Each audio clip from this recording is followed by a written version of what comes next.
This video is all about stitching in the ditch and also how to start and stop your threads so you can bury those ends at the end of your work.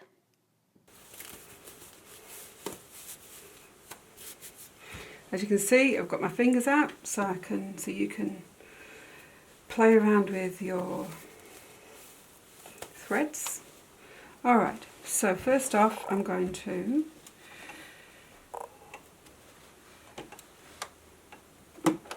go down in this hole.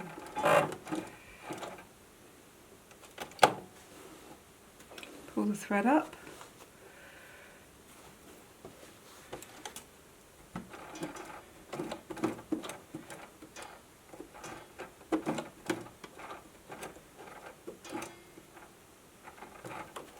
Okay, couple of stitches. And then three ways of doing this. I'll show you three different ways to do this. One is with nothing at all. The other way is, so if you were doing nothing at all, you would be just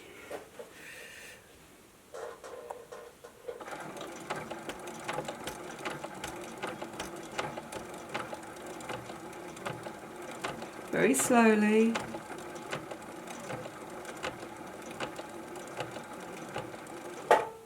coming along. Now that's fine, but I actually prefer, it's okay, but it takes a bit of practice.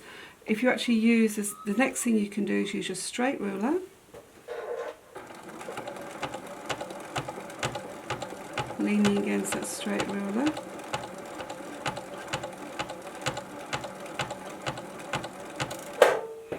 And then the other way, the last way, which I think is my favourite, is using the stitch in the ditch ruler. This is the westerly stitch in the ditch.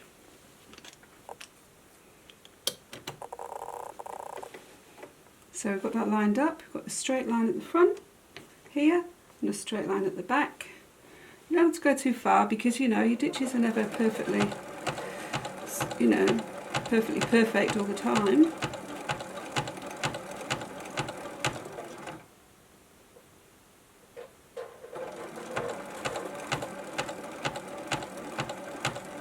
When you get to the end, needle in, reposition.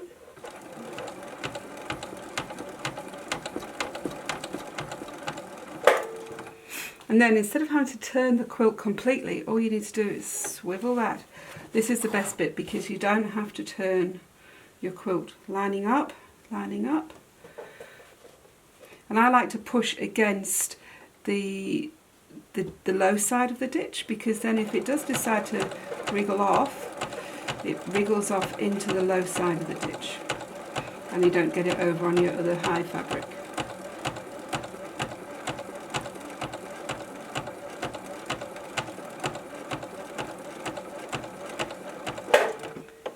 Pull it down again, lining up, making sure your fabric's taut.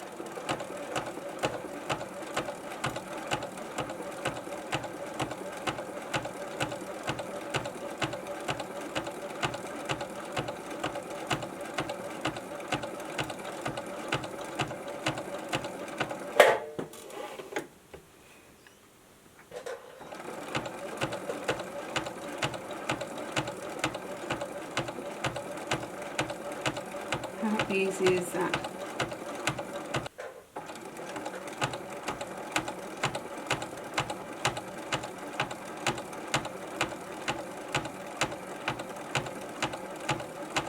It's a lot easier than having to turn your quilt around all the time.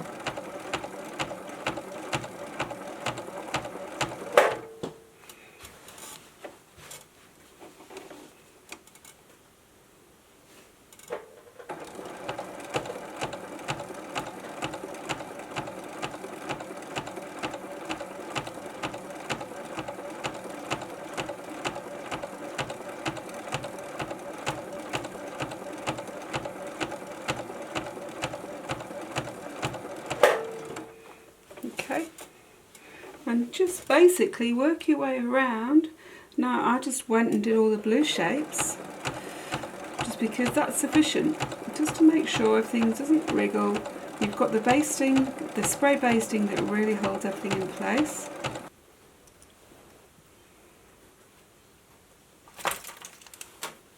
Okay, I'm going to show you my start and stops. Needle up, foot up, pull your fabric away, go back, holding a loop of thread, foot down, needle in, needle up, foot up, pull the loop, so you can see you've got the loop from underneath and the loop from the top. Just cut that one, cut that one, pull that through, and then we'll just thread these ones in.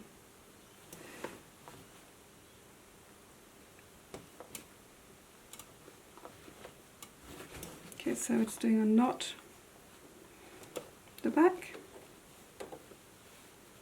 So we're doing one knot, do knots at the back from the back of the needle, and pop in those ends, pop them through the eye of the needle, and then pull through.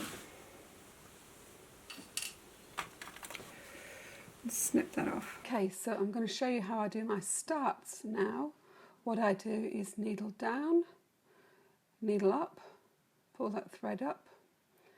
As you can see here, sometimes if the thread is a little bit short, as in like you've cut it off with the machine's cutters, it can be a bit tricky to pull up. So always make sure that you don't use those cutters when you're quilting. Great for piecing, but not for quilting. Then you pull those two threads to the side and do a couple of stitches just to hold everything in place.